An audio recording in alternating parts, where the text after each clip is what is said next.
Okay, so there's generally two ways to open up this box. First way,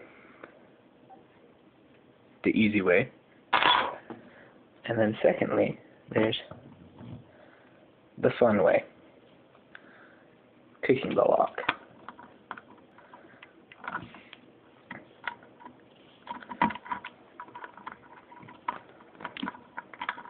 Knock over the camera. Shoot.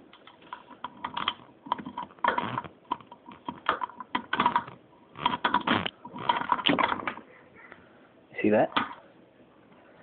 And that is the key to unlock the box.